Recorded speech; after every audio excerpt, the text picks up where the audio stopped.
हाँ, आज जो टॉपिक हम लोग डिस्कस करने वाले हैं वो है प्रेसिडेंट। तो ये प्रेसिडेंट क्या होता है ये अब मुझे अभी बताना है, उसके बाद हम पढ़ेंगे।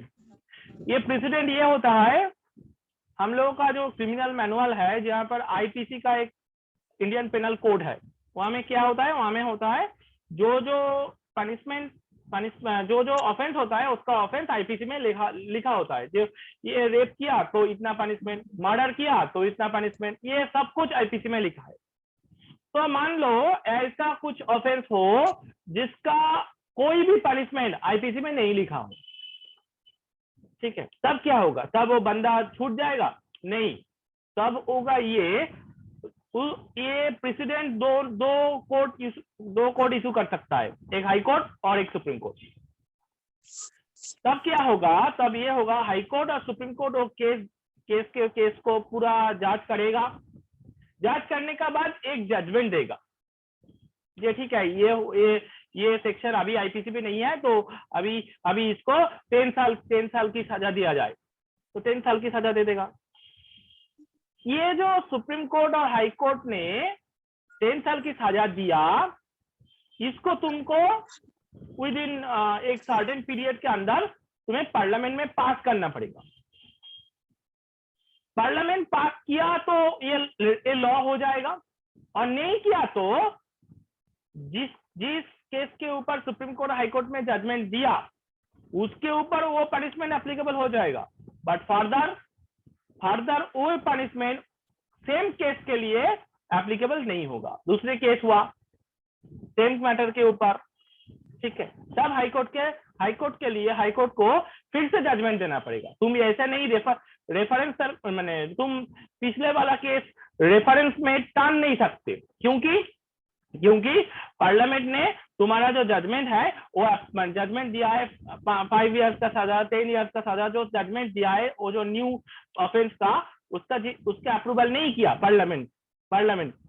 तो पार्लियामेंट अप्रूवल नहीं किया, इसीलिए सुप्रीम कोर्ट और हाई कोर्ट को फिर से उसको सजा सुनाना पड़ेगा।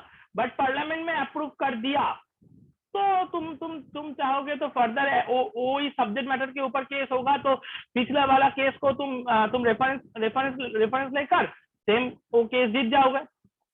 ये जो तुम्हें जो सिस्टम मैंने बताया है इसको प्रेसिडेंट कहते हैं। প্রেসিডেন্ট হচ্ছে বলতে গেলে এমন একটা অফেন্স, ধরে নাও একটা অফেন্স হচ্ছে যে অফেন্সটা আইপিসি তে লেখা নেই, তো লেখা নেই বুঝলাম, তাহলে তাকে সেই লোকটার কি হবে? সে লোকটা ছাড়া পেয়ে যাবে? না, সুপ্রিম কোর্ট বা হাইকোর্ট নিজের মতো করে জাজমেন্ট দিতে পারে, সে ক্ষমতা আছে তাদের, যাকে ডিসক্রিশন পাওয়ার বলে। তো ওই পাওয়ারটাকে ইউজ করে সুপ্রিম কোর্ট বা হাইকোর্ট কি করবে, একটা জাজমেন্ট দেবে। এবার ওই জাজমেন্টটাকে তখনই তুমি রেফারেন্স হিসেবে টানতে পারবে যদি একটা নির্দিষ্ট সময়ের মধ্যে ওই জাজমেন্টটা বলতে গেলে পার্লামেন্ট অ্যাপ্রুভ করে দেয়, তাহলে ভবিষ্যতে ওই সেম কেসের রেফারেন্স তুমি টেনে পরের কেসগুলো তুমি সলভ করতে পারবে। বাট যদি এরকম হয় যে সুপ্রিম কোর্ট হাইকোর্ট যা জাজমেন্ট দিল পার্লামেন্ট সেটা মানলো না, তাহলে কি বাতিল হয়ে যাবে? না, বাতিল হয়ে যাবে হয়তো, বাট যে কেসের ক্ষেত্রে সুপ্রিম কোর্ট হাইকোর্ট যে জাজমেন্টটা দিয়েছে ওই কেসের ক্ষেত্রে বহাল থাকবে, বাট অন্য কেসের ক্ষেত্রে তখন আর ওই জাজমেন্টটা হবে না। এই যে সিস্টেমটা, এটাকে বলে প্রেসিডেন্ট।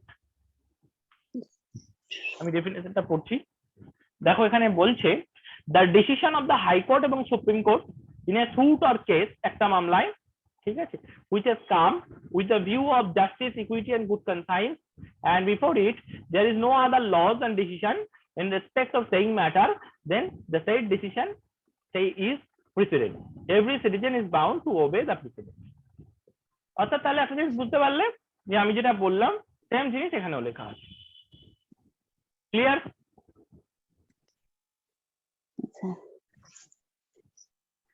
সুনিতা? Yes, sir.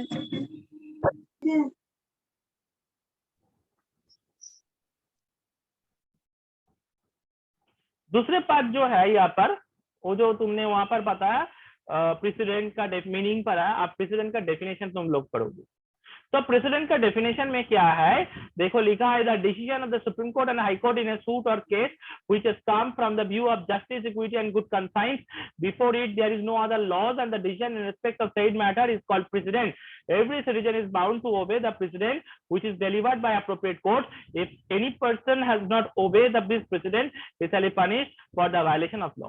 तो पिछले वाले में मैंने जो डिस्कस किया वही बताया, सिर्फ ये यहाँ में एक लाइन एडिड है, कोई बंदा वो प्रेसिडेंट वाला जो judgment supreme court high court ने दिया है वो नहीं, वो उसको मेंटेन नहीं कर रहा है, ठीक है, तब उसको वायलेशन ऑफ कोर्ट के अंदर सजा मिलेगा। অর্থাৎ একটা লোক যদি সে প্রেসিডেন্টটা না মানে, ঠিক আছে, তাহলে ভায়োলেশন অফ কোর্টের আন্ডারে তাকে পানিশমেন্ট করা হবে। नेक्स्ट आता है प्रेसिडेंट का दो पार्ट है, एक रेशियो डेसिडेंडी और एक है यहाँ पर ऑबिटर डिक्टम, ठीक है। तो फर्स्ट ऑफ ऑल हम पढ़ेंगे रेशियो डेसिडेंडी। इसका मीनिंग क्या है? रेशियो का मीनिंग है the measure of quantity, the measure of quantity in terms of another, the measure of quantity in. तो रेशियो का मतलब क्या है? The measure of quantity in terms of another. तो तुमने जो क्वांटिटी लिया है वो क्वांटिटी का मेजरमेंट क्या है, कितना क्वांटिटी लिया है, ये बताया है रेशियो। अगर तुमने जो चीज तुमने जो चीज लिया है उसका क्वांटिटी क्या है उसको बोलते हैं रेशियो। एंड डेसिडेंडी का मतलब होता है डिसीजन और जजमेंट। तो ratio decidendi when the highest court in the country, जब हमारा कंट्री का हाईएस्ट कोर्ट कौन है? Supreme court. एक रूल इन ए केस, एक रूल तैयार करता है and give his judgment basing upon that rule in that case। এবং एक जजमेंट देता है एक केस में, that case become valid precedent, उसी केस को वैलिड प्रेसिडेंट कहा जाता है। तो एक कोर्ट है हमारा है सुप्रीम कोर्ट, वो हाईएस्ट कोर्ट ने एक रूल तैयार किया है एंड उसी रूल के ऊपर बेस करके एक जजमेंट भी दे दिया, इसको बताता है प्रेसिडेंट।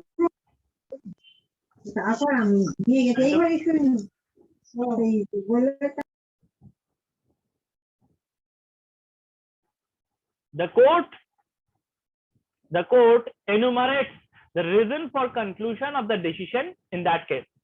कोर्ट जब ये डिसीजन देता है सोच समझ के ही देता है। Those reason ruling in the precedents are called ratio decidendi। ये जो रीजन होता है, जो रीजन के बेस रीजन के ऊपर वो डिसीजन देते हैं, इसको बोलते हैं ratio decidendi. And every decision contain 3 basic elements. तो क्या क्या एलिमेंट्स है? फाइंडिंग मटेरियल फैक्ट, डायरेक्ट और इन्फरेंशियल। जो मटेरियल फैक्ट है उसको फर्स्ट ढूंढना पड़ेगा, जो वो फैक्ट डायरेक्ट है ना इन्फरेंशियल है, ये जानना पड़ेगा फर्स्ट ऑफ ऑल। उसके बाद आता है the statement of principle of law applicable to the problem disclose by fact. अर्थात जो statement of principle of law का जो स्टेटमेंट है वो एप्लीकेबल होता है। कैसे एप्लीकेबल होता है? फैक्ट के द्वारा एप्लीकेबल होता है। और judgment based on combined effect, जब जजमेंट दिया जाता है तब सब कुछ देखकर ही जजमेंट दिया जाता है। ये 3 प्रिंसिपल है। तो every decision contain 3 basic ingredients. প্রত্যেকটা ডিসিশনের 3টে ইনগ্রেডিয়েন্ট থাকে। একটা হচ্ছে ফাইন্ডিং অফ ম্যাটেরিয়াল ফ্যাক্টটাকে দেখা হয়। দ্বিতীয়টা হচ্ছে বলতে গেলে statement of the principle of law applicable to the problem disclose by fact. অর্থাৎ একটা ফ্যাক্ট দ্বারা যে কি বলবো, যে statement of principle of law, যে একটা ফ্যাক্ট দ্বারা যে প্রবলেমটাকে বলা হচ্ছে যে এই প্রবলেমটা এখানে আছে, সেই ফ্যাক্ট সেই প্রবলেমটাকে ডিসক্লোজ করছে। প্রথমটা হচ্ছে তোমাকে ম্যাটেরিয়াল ফ্যাক্টটা খুঁজতে হবে, দ্বিতীয়টা হচ্ছে তোমার প্রবলেমটা মানে প্রবলেমটাকে একটা ফ্যাক্ট তুলে ধরছে, আর তৃতীয়টা হচ্ছে জাজমেন্ট যখন দেওয়া হয় তখন সেটা কম্বাইন এফেক্টেই দেওয়া হয়। उसके बाद आता है केस। केस तुमने टॉर्ट में पढ़ा है, ये केस है डोनॉग वर्सेस स्टीवेंसन। ठीक है, इस केस में क्या हुआ था मैं बता देता हूँ। यहाँ में लिखा है this is the leading case in the law of tort in the torts and consumers affairs. ये लॉ ऑफ टॉर्ट का केस है। The plaintiff went A cold drink, यहाँ में स्पेलिंग थोड़ा मिस्टेक है, जब तुम लिखोगे ठीक स्टार्टिंग स्पेलिंग लिखा cold drink shop along with his girlfriend। एक बंदा एक गर्लफ्रेंड को लेकर जाता है एक शॉप के पास, क्यों? कोल्ड ड्रिंक्स लेने के लिए। They purchase a ginger beer. उसी बंदा ने उन्होंने गर्लफ्रेंड के लिए गिंगर बियर खरीदा है, which was in the black color, जिसको ब्लैक कलर में मिलता है ginger beer. She consumed little ginger and felt uneasy and vomiting।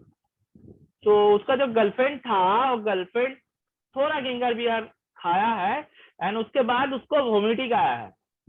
When they observed, जब उसका बॉयफ्रेंड एंड गर्लफ्रेंड ने ऑब्जर्व किया, a disposed body of smell, एक smell का टुकड़ा was found in the bottle। एक स्मेल का टुकड़ा उसी बोतल में था जो पूरी तरह डिकम्पोज हो गया था। The plaintiff suit the manufacturer for negligence. Plaintiff ने क्या एक सूट फाइल किया, किसके ऊपर? नेग्लिजेंस के ऊपर। किसके अगेंस्ट से किया? मैन्युफैक्चर के ऊपर किया। The trial court quash the petition. Trial court किया, ट्रायल कोर्ट ने क्या किया? पिटिशन को रद्द कर दिया। Finally the dispute reach to the house of lord. उसके बाद ये डिस्प्यूट हाउस ऑफ लॉर्ड में गया। अच्छा, हाउस ऑफ लॉर्ड कहां पर है? ब्रिटेन में है। ये केस हमारा इंडिपेंडेंस के पहले है, इसलिए हाउस ऑफ लॉर्ड में गया। तो जजमेंट क्या हुआ? जजमेंट हुआ house of lord give the judgment in favour of plaintiff. House of lord ने प्लेंटिव के ऊपर जजमेंट दिया and ordered the manufacturer to pay the compensation to the plaintiff। and manufacturer को ऑर्डर दे दिया कि तुम्हारा वो जो गिंगर बियर में एक डीकम्पोज स्मेल मिला है, तो इसलिए तुम प्लेंटिव को कंपेंसेशन करोगे। अच्छा, तो और एक बार बताता हूँ ये केस। এই কেসে বলা আছে প্লেন্টিভ একটা কোল্ড ড্রিঙ্কসে গেছিল, তার গার্লফ্রেন্ডকে নিয়ে গিয়ে কি করেছিল, তার গার্লফ্রেন্ডকে তার একটা গিঙ্গার বিয়ার কিনে দিয়েছিল। গিঙ্গার বিয়ারের কালারটা ছিল ব্ল্যাক এবং সে যখন অল্প একটু খেয়েছিল গিঙ্গার বিয়ার, সে বমি করে ফেলেছিল এবং একটা কিরকম মানে আনহেলদি সিচুয়েশন হচ্ছিল। তো তখন ভালো করে যখন বয়ফ্রেন্ড গার্লফ্রেন্ড ভালো করে দেখলো, তোর মধ্যে শামুক, যে শামুক হয়, শামুকের পচা মানে পচে গলে গেছে ওর মধ্যে, ঠিক আছে, সেটা পাওয়া গেছিল। প্লেন্টিভ কি করলো? ম্যানুফ্যাকচারার এগেইনস্টে মামলা করলো নেগলিজেন্সের গ্রাউন্ডে। ট্রায়াল কোর্ট কি করলো? মানে মামলাটাকে রদ করে দিল, যে না এটা এখানেই সমাপ্ত, এরপর আর যাবে না, সাময়িকভাবে রদ করে দিল। ফাইনালি সেই বান্দা কি করলো, মানে সেই লোকটা কি করলো, হাইকোর্টে গেল, হাউস অফ লর্ডে গেল। হাউস অফ লর্ড কি জাজমেন্ট দিল, যে না, যেহেতু হাউস অফ লর্ড প্লেন্টিভের পক্ষেই জাজমেন্ট দিয়েছে এবং বলেছে যেহেতু ম্যানুফ্যাকচারার এখানে এটা নেগলিজেন্ট, সেহেতু ম্যানুফ্যাকচার কি করবে? প্লেন্টিভকে কম্পেনসেট। এটাই হচ্ছে এই केस डोनॉग वर्सेस स्टीवेंसन। उसके बाद भी मैंने 2 केस लिखा है यहाँ पर, तुम लोग पढ़ लेना, ये बहुत इजी केस है, कोई बात नहीं है, ठीक है। उसके बाद मैं आता हूँ ऑबिटर डिक्टम। ऑबिटर डिक्टम क्या है? It is an observation by the जज। ये जज ऑब्जर्व करता है which is necessary for the decision of the case and which is not necessary for the decision of the case. कोई fact जो जज वो एक केस का जब जजमेंट देगा, तब वो जज को डिसाइड करना है, एक फैक्ट जज देख रहा है, ये फैक्ट उसी डिसीजन के लिए नेसेसरी होगा या नहीं होगा। ये डिसीजन करना है किसी को? जज को। An obiter dictum is a statement made by the judge in the course of his judgment. Obiter dictum क्या होता है? एक स्टेटमेंट होता है एंड वहां पर वो स्टेटमेंट कौन देता है? जज देता है। जब वो जजमेंट करता है तो अभी एट द टाइम वो स्टेटमेंट इशू करता है। তো অবিটার ডিকটাম হচ্ছে it is an observation by the জাজ, এটা জাজ অবজারভেশন করে যেটা খুবই প্রয়োজন একটা কেসের ক্ষেত্রে, which is necessary for the decision of the case. এবং জাজকে তখন এটা এটা একটা মানে ধারণা করতে হয় যে আমি যে জিনিসটাকে অবজার্ভ করছি সেটা কি কোন একটা কেসে ওই কেসটার পক্ষে দরকার না দরকার নয়, সেটা কিন্তু জাজকেই বুঝতে হবে। এবং অবিটার ডিকটাম হচ্ছে একটা স্টেটমেন্ট যেটা জাজ তৈরি করে কখন, মানে তার জাজ যখন জাজমেন্ট দিচ্ছে সেই সময়।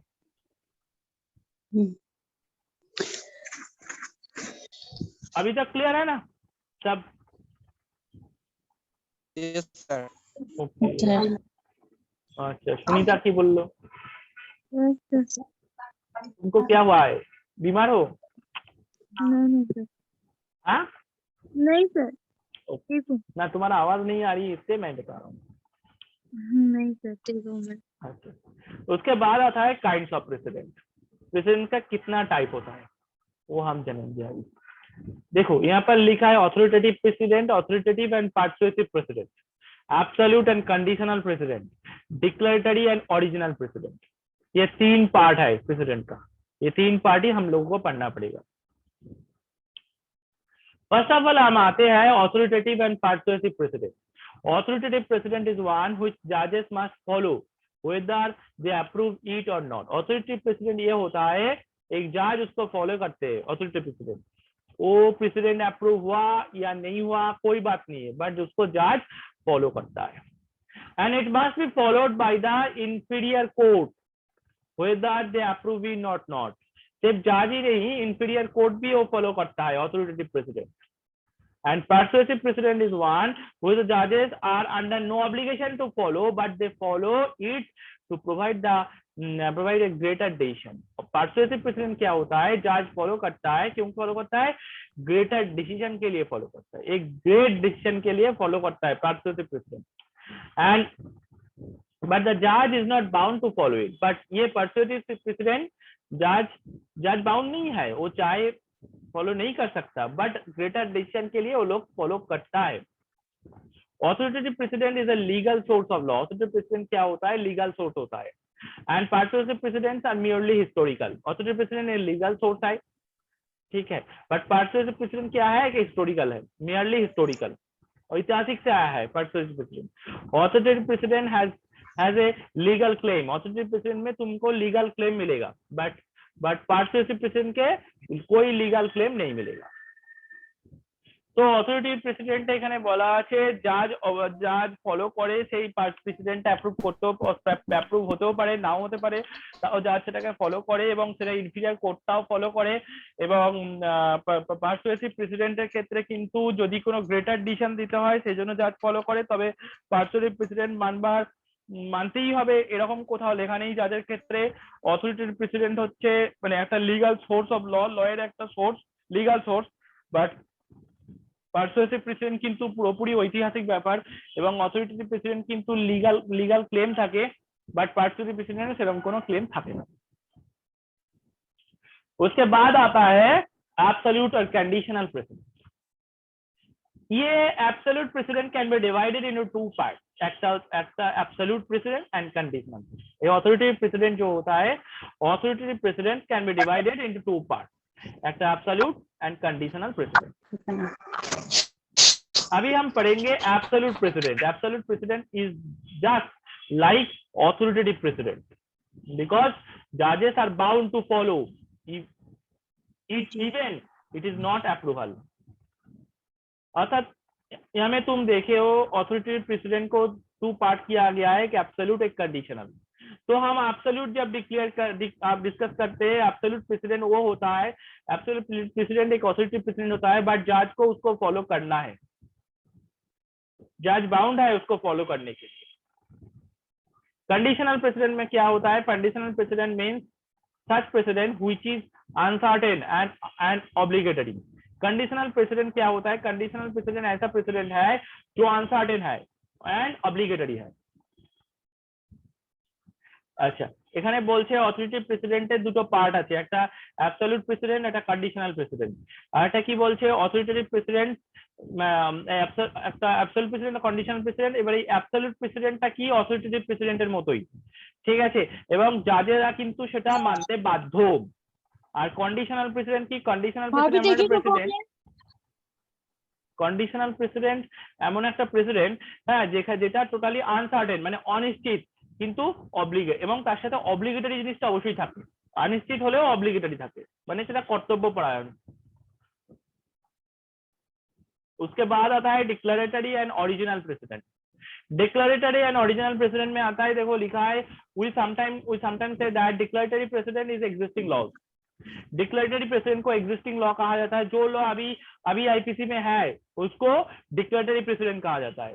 और ओरिजिनल प्रेसिडेंट क्या होता है? Original precedent is an authority और and the source of new laws. अच्छा, ओरिजिनल प्रेसिडेंट क्या होता है? ओरिजिनल प्रेसिडेंट जो न्यू लॉ का सोर्स होता है उसको ओरिजिनल प्रेसिडेंट कहा जाता है। তাহলে কি জানলাম? ডিক্লারেটরি প্রেসিডেন্টটাকে এক্সিস্টিং ল বলে, যে লটার অলরেডি অস্তিত্ব আছে, আর অরিজিনাল প্রেসিডেন্টটাকে কি বলে? সোর্স অফ ল বলে, মানে নিউ ল। इसके बाद और नहीं लगेगा, ये ठीक है। जो जो जो ये है जूरिस्प्रूडेंस का एक चैप्टर जिसका नाम है प्रेसिडेंट।